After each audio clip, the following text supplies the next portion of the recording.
새해가 시작되었는데 하나님의 은혜가 풍성한 한 해가 되어지기를 축복합니다. 제가 어떤 말씀을 가지고 은혜를 나눌까 하다가 오늘 이 말씀을 붙들게 되었어요. 예레미야서의 가장 결론과도 같은 그 말씀입니다. 오늘 본문의 시대적인 배경은 남유다의 왕이었던 여고냐, 그 여호야긴이라고도 불리는 그 왕이 바벨론에 포로로 잡혀간 직후였습니다. 제2차 바벨론 그 침공, 그 바로 직후였어요. 남유다는 완전히 그 멸망한 그런 상황이었고, 시드기야가 세워졌습니다마는 겨우 목숨만 부지하는 그런 정도였습니다. 아주 비극적인 상황이죠. 오늘날 우리가 맞이하고 있는 그 코로나19는 그것과 비교할 수는 없지만 그래도 아주 힘든 상황이라고 생각합니다. 이런 상황 가운데서 하나님께서 예레미야 선지자에게 무화과 두 광주리의 환상을 보여주셨어요. 하나는 좋은 무화과가 담겨져 있었고요. 또 다른 하나에는 아주 극히 나쁜 무화과가 담겨져 있었습니다. 내가 무엇을 보느냐? 내가 무엇을 보느냐? 그렇게 말씀하실 때에 예레미야가 제가 보니까 한 광주리에는 좋은 무화과가 담겨져 있고 또 다른 광주리에는 나쁜 무화과가 담겨져 있었습니다. 하나님께서 하셨던 질문은 아주 4차원적인 질문이었죠. 그런데 예레미야가 답변한 것은 1차원적인 답변이었어요. 눈에 보이는 대로. 여러분, 이 시간 하나님 말씀 들을 때에 깨달아지는 은혜가 있기를 바랍니다. 할렐루야. 그래서 하나님께서 그 의미가 무엇인지를 설명하셨던 거예요. 아무리 설명해도 도무지 깨닫질 못하니까 그 의미가 어떤 것인지를 자세하게 설명을 하시고 있는 겁니다. 먼저는 극히 좋은 무화과입니다. 우리가 생각을 해봐도 극히 좋은 무화과, 오늘날에는 우리가 많이 먹게 됩니다마는 아주 싱싱하고 극상품이고 아주 가치가 있고 이런 무화과겠죠. 그래서 생으로 먹어도 맛있고 그거를 말려서 먹어도 젖과 꿀이 흐르는 것처럼 맛있는 그런 무화과입니다. 여러분, 올 한 해 여러분의 인생 광주리에 그런 아주 극상품의 좋은 무화과가 가득 담기기를 축복합니다. 할렐루야. 근데 우리가 어떻게 하면 이렇게 될 수 있을까요? 어떻게 하면 이렇게 되어질 수 있을까요?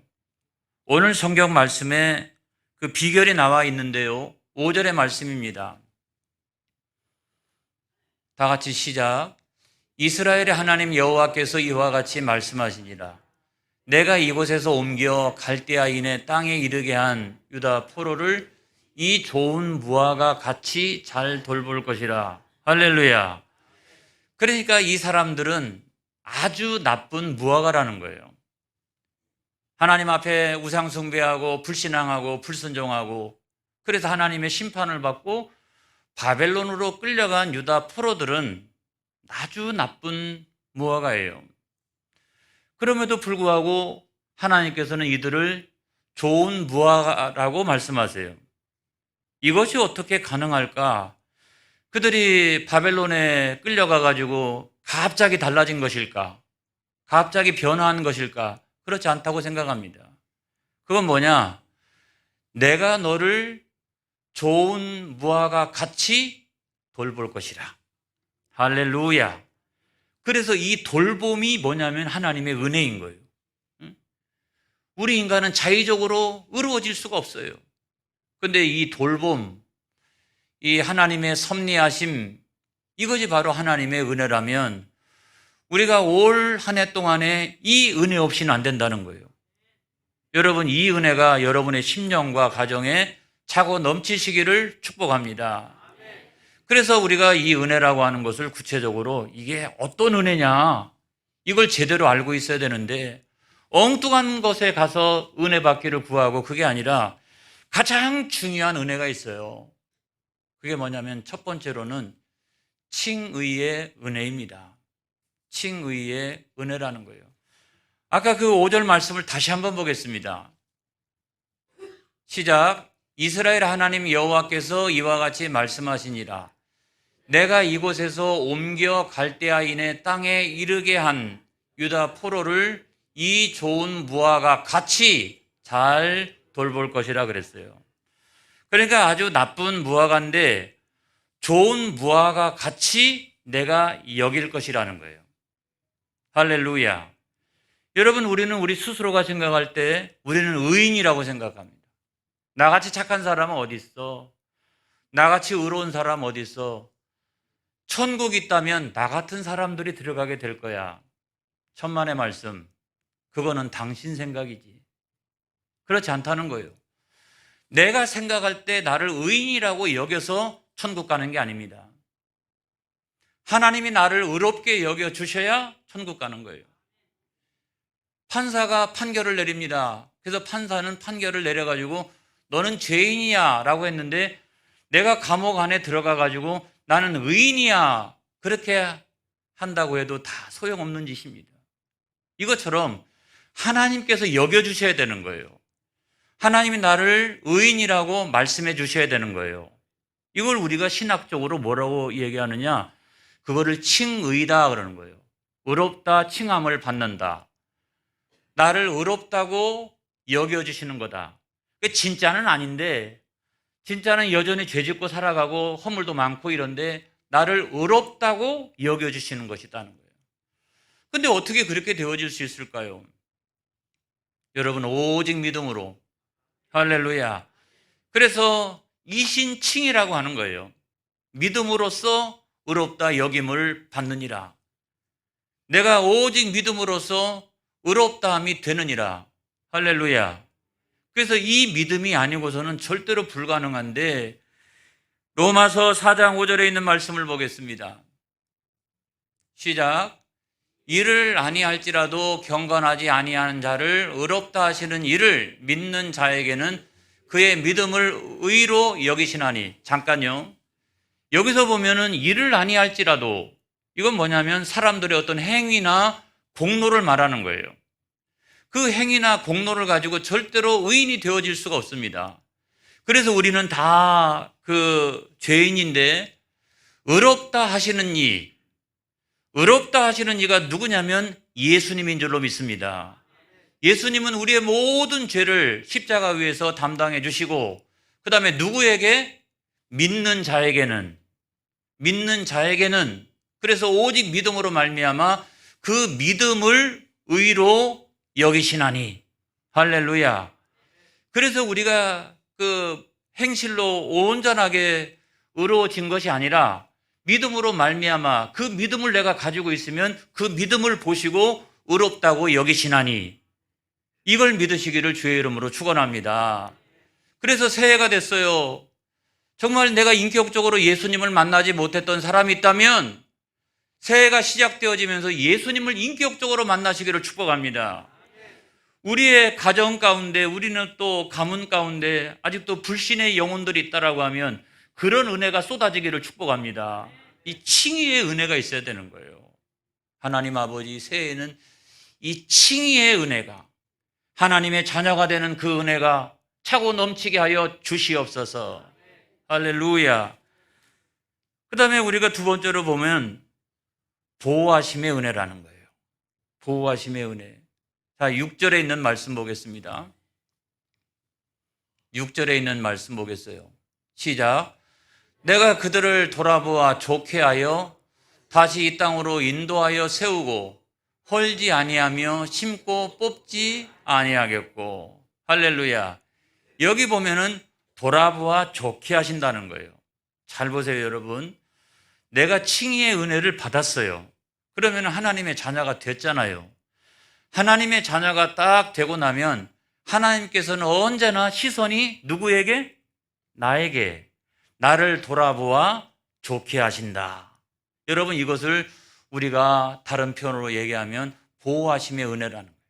그래서 예수 믿는 사람, 하나님의 자녀들에게는 언제나 낙심하지 말아야 될 것은 이 보호하시는 하나님의 은혜가 우리에게 언제나 있다는 거예요.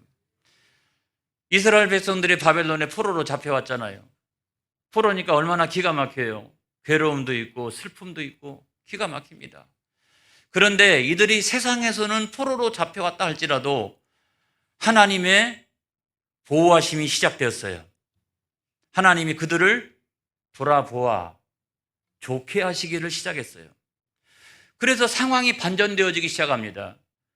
포로로 잡혀가면 보통 노예 노동하다가 완전히 그 민족이 없어지고 마는데, 우리가 성경에 보면은 그 가운데 사업을 해가지고 성공한 사람도 나오고, 그 다음에 총리가 되는 사람도 나오고, 그 가운데는 또 왕비가 되는 사람도 나오고, 할렐루야.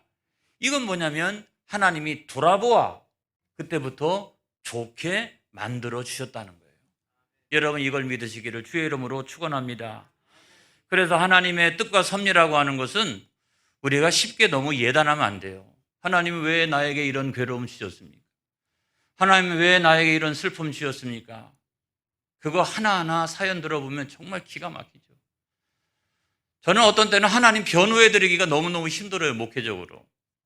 그런 일을 우리는 세상에서 당하기도 하고 만날 때도 많이 있습니다.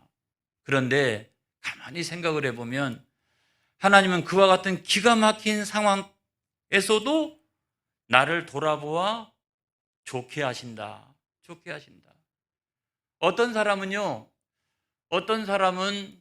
그런 것이 계기가 돼서 무신론자로 평생을 살다가 신적 존재에 대해서 관심을 갖기 시작을 합니다. 어떤 사람은요, 그렇게 교회를 나오기 시작하면서 처음으로 하나님, 뭔가 하나님의 섭리가 나에게 있는 것 같습니다. 내가 뭐라고 설명할 수는 없지만 하나님, 시간적인 순서가 이렇게 되어지는 것도 하나님의 섭리요. 내가 이것을 통해서 주님 앞에 나오게 된 것도 하나님의 섭리요. 가만히 생각해 보면 그 괴로움과 슬픔의 과정을 지나서 하나님께서 나에게 주시는 영적인 유익이 있습니다. 할렐루야.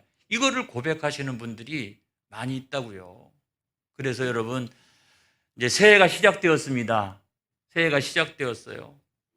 하나님께서 여러분들을 돌아보아 좋게 하시는 그런 은혜가 있기를 바랍니다. 할렐루야.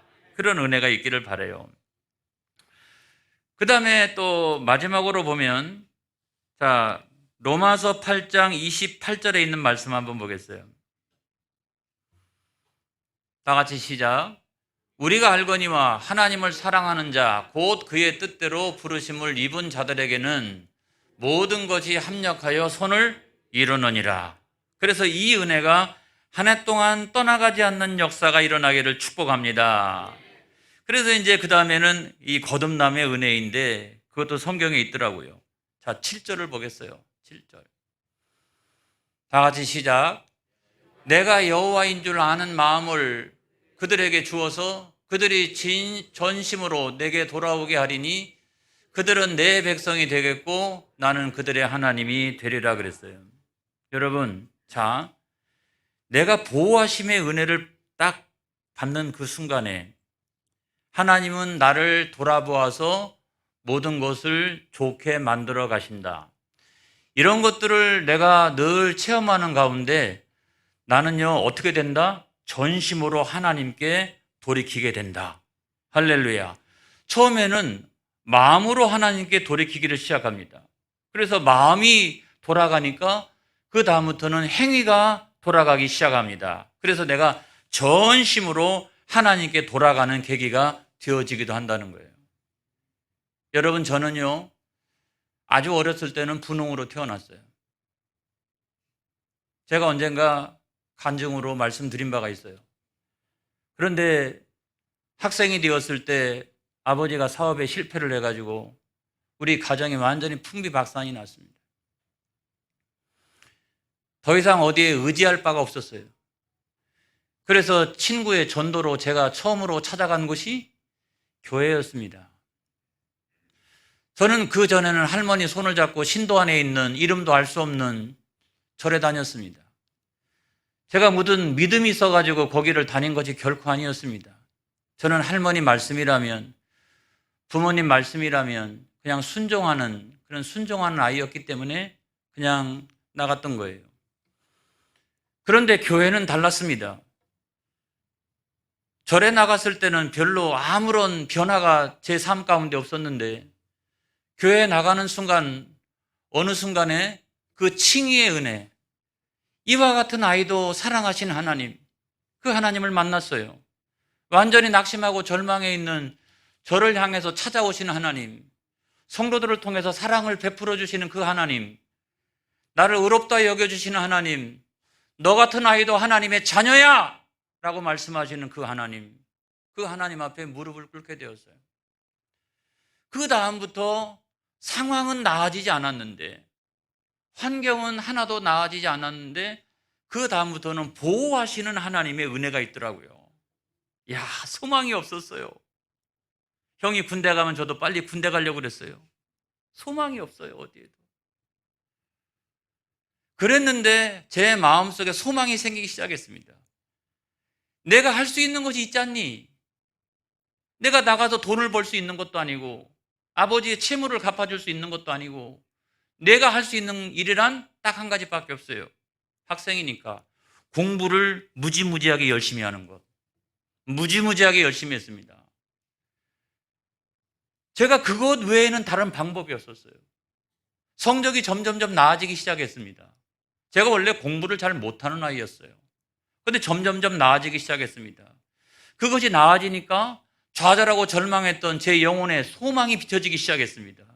나도 대학 갈 수 있다. 나도 좋은 대학 갈 수 있다. 그래서 한신을 갔습니다. 우수한 성적으로 학교에 갔어요. 그리고 오늘날 제가 덕촌교회 당회장으로서 지금 목회를 하고 있는 거예요. 이럴 때 남들은 박수를 치더라고요. 할렐루야. 보호하시는 하나님의 은혜가 있어요. 나도 나를 인정하지 못해요. 그런데 하나님이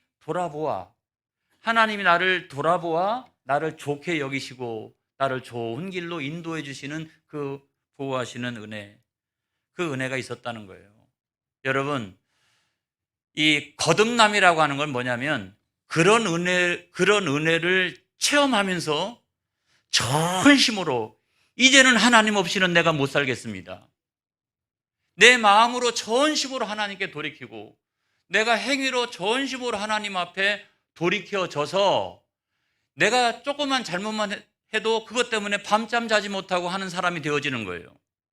내가 언행으로 잘못하고 그렇게 해도 잠 잘 자고 이런 게 아니라 내가 조그만 잘못만 해도 이거 하나님께서 아실까 두려운 마음을 가지고 내가 전심으로 하나님 앞에 돌이켜진 사람은 그 거듭남의 모습이 나타난다는 거예요, 여러분. 할렐루야. 근데 여러분, 오늘날 우리가 보면 예수 믿어도 얼마나 못됐습니까? 얼마나 나쁩니까? 얼마나 악합니까? 그거는 뭐냐면 거듭남의 은혜를 체험하지 못했기 때문에 그래요. 거듭남이라고 하는 것은 사람이 완전히 달라지는 거예요, 이렇게. 이 사람 예수 믿기 전에 이랬는데 예수 믿고 난 다음에는 이렇게 달라졌어. 이 사람 정말 거듭남의 은혜가 있다. 거듭남에. 근데 예수 믿기 전에도 악했는데 예수 믿고 난 다음에도 악해. 그러면 이 사람 가운데는 거듭남의 은혜가 물론 진행되어지고 있지만 그건 더 두고 볼 일이에요. 그건 알 수가 없어요. 그렇지만 명백한 것은 예수 믿고 난 다음에는 우리가 거듭남의 은혜가 있다는 거예요. 그런 은혜가 차고 넘치시기를 주의 이름으로 축원합니다. 그래서 새해에는 우리의 인생 광주리에 뭐가? 좋은 무화과가 가득 담기는 저와 여러분 되어지기를 축복합니다. 그 다음에 두 번째로 보면 이런 거죠. 나쁜 무화과도 있습니다. 극히 나쁜 무화과인데 그 무화과는 이제 썩어버린 거죠. 시간이 지나서. 무화과는 금방 상해요. 껍데기가 연해가지고. 그리고 또 시간이 더 지나면 부패하기 시작합니다. 냄새나기 시작합니다. 먹을 수가 없습니다. 그런 상태는 극히 나쁜 무화과인 거죠. 그래서 여러분 8절의 말씀을 보겠습니다. 다 같이 시작. 여호와께서 이와 같이 말씀하시니라. 내가 유다의 왕 시드기야와 그 고관들과 예루살렘의 남은 자로서 이 땅에 남아있는 자와 애굽 땅에 사는 자들을 나빠서 먹을 수 없는 이 나쁜 무화과 같이 버리되, 이렇게 말씀하고 있어요. 저들도 똑같은 나쁜 무화과였는데 왜 저들은 끝도 나쁜 무화과가 되어서 버림받게 되었을까? 이것이 중요한 문제 아니겠어요? 시드기야 왕은요, 여호야긴 다음에 마지막 왕이었어요. 그러니까 조금의 기회가 있었던 겁니다. 그때 우상숭배 내려놓고 불신앙하고 불순종 내려놓고 전심으로 하나님 앞에 나왔다라고 하면, 그 은혜를 받았다라고 하면 하나님은 회복시켜 주셨을 줄로 믿습니다.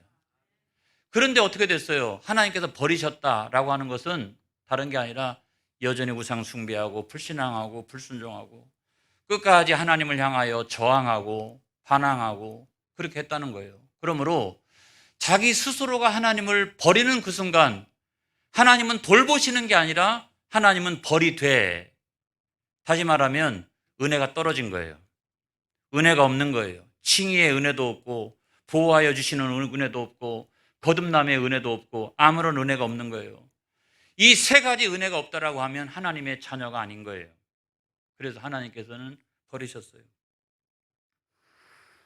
여러분, 절대로 새해에는 여러분의 인생 광주리에 이런 나쁜 무화과가 담겨지지 않기를 축복합니다. 그래서 어떻게 되어지느냐? 여기 보면 성경에 9절에 보면 환난을 당하게 할 것이며 부끄러움을 당하게 하며 조롱과 저주를 받게 할 것이며 칼과 기근과 전염병을 또 그들의 조상들에게 준 땅에서 멸절하기까지. 그래서 예루살렘에 끝까지 남아서 저항을 했지만 다 멸망당했고 그 중에 일부는 도망쳤어요. 시드기야 왕도 나중에 도망쳤어요. 아라비아까지 열심히 막 도망쳤어요. 거기서 붙들려가지고 자기 아들은 현장에서 처형을 당하고 자기는 두 눈이 뽑혀가지고 그 상태로 바벨론까지 끌려가는 처참한 운명이 되어지는 것을 보게 됩니다. 오늘 새해를 시작하면서 하나님은 우리에게 말씀해 주십니다. 여러분의 인생 광주리, 이 인생 광주리에다가 극상품 좋은 무화과를 담아라. 할렐루야. 절대로 인생 광주리에다가 이 썩어 없어지는 나쁜 무화과를 담지 말아라. 이거를 우리들에게 말씀해 주시고 있는 거예요. 사랑하는 성도 여러분, 이제 새해를 힘차게 시작하면서 내가 사모하기를, 하나님 올해 연말까지 내 인생 광주리에는 좋은 극상품 무화과가 가득 담기는 복된 한 해가 되게 하여 주시옵소서. 주시옵소서. 주시옵소서. 기도하는 여러분 되시기를 바랍니다. 기도하겠습니다.